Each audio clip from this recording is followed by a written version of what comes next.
All right, welcome. Today, we are firing up the lasers to look at something that is absolutely critical for building our lightweight future. Everything from electric cars to next-gen aircraft. We're talking about welding aluminum. It's strong, it's light, but when you hit it with a high-powered laser, things can get pretty complicated fast. So, this entire challenge really boils down to one simple but super frustrating question. Why does this laser, a tool that's meant for precise joining, so often end up creating these tiny weld-weakening holes in aluminum? Well, to find the answer, we have to zoom in, way in, to the microscopic level. So let's dive into the physics of what's really going on here. Okay, so our investigation starts with a phenomenon that sounds like it's straight out of a spy novel. It's called the keyhole. And here's the twist. This isn't a defect. It's actually the secret to how high-power laser welding works in the first place. So check this out. When a crazy powerful laser hits the metal, it doesn't just melt it, it instantly vaporizes it. This creates this tiny, deep tunnel, a little vapor-filled cavity that lets the laser's energy beam much, much deeper into the material.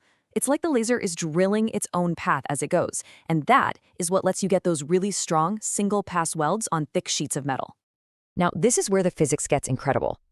A stable keyhole exists in this constant, delicate balance.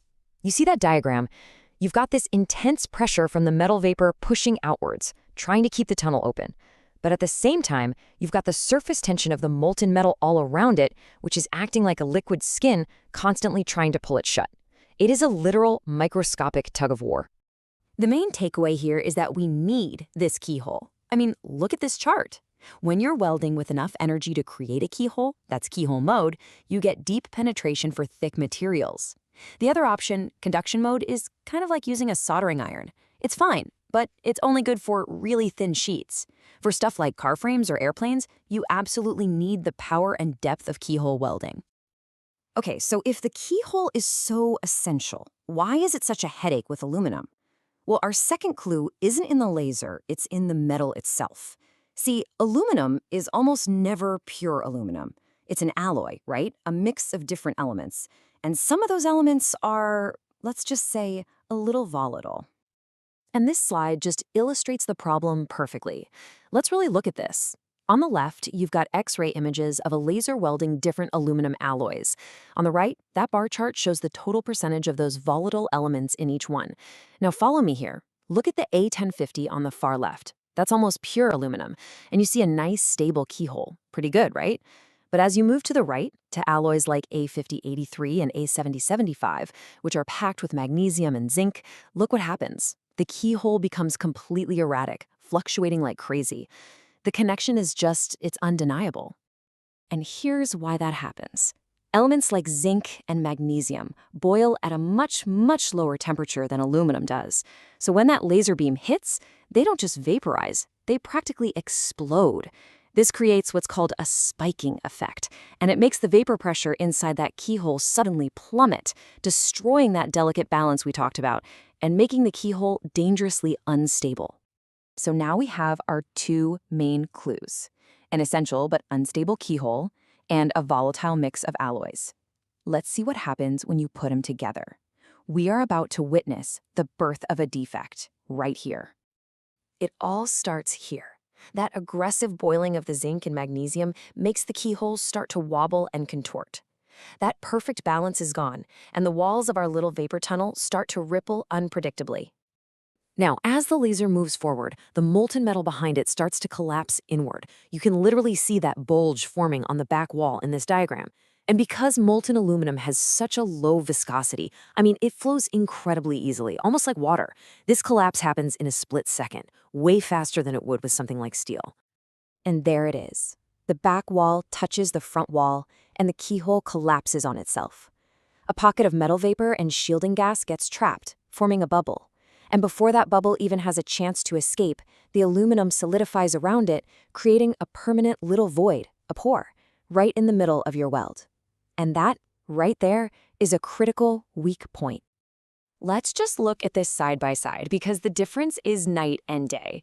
On the left, with a stable keyhole, any small bubbles that form can just travel right up and escape through the opening. No problem. But on the right, that unstable keyhole is collapsing all over the place, trapping those bubbles deep inside the weld. That's what we call porosity. The difference in quality is huge. So let's put all the pieces together and solve our mystery. Why is laser welding aluminum so uniquely prone to these kinds of defects? Well, it turns out it's a perfect storm of material properties. And hey, don't just take my word for it. The research states it directly. This isn't just a random thing. Aluminum alloys are fundamentally more challenging than a material like steel when it comes to this whole process. So it all comes down to this triple threat of properties. First, aluminum has lower surface tension, which just means the molten walls of that keyhole are weaker and more fragile. Second, its lower viscosity means those weak walls collapse much, much faster. And finally, to top it all off, it has a super high solidification rate. The metal freezes around the bubble before it even has a chance to escape. It's basically a race against time that aluminum is almost designed to lose.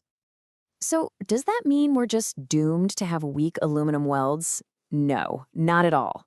Now that we understand the physics of the chaos, engineers have come up with some pretty clever ways to control it.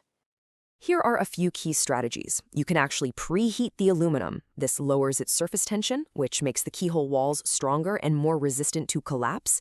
A surprisingly simple one, use a fan. Just blowing a steady stream of air across the weld helps stabilize the plasma plume. That's the little cloud of superheated gas that forms. And by stabilizing that, you help stabilize the keyhole itself. And finally, just being smart about the materials. Choosing a filler wire with less magnesium can calm down that violent evaporation that starts this whole mess in the first place.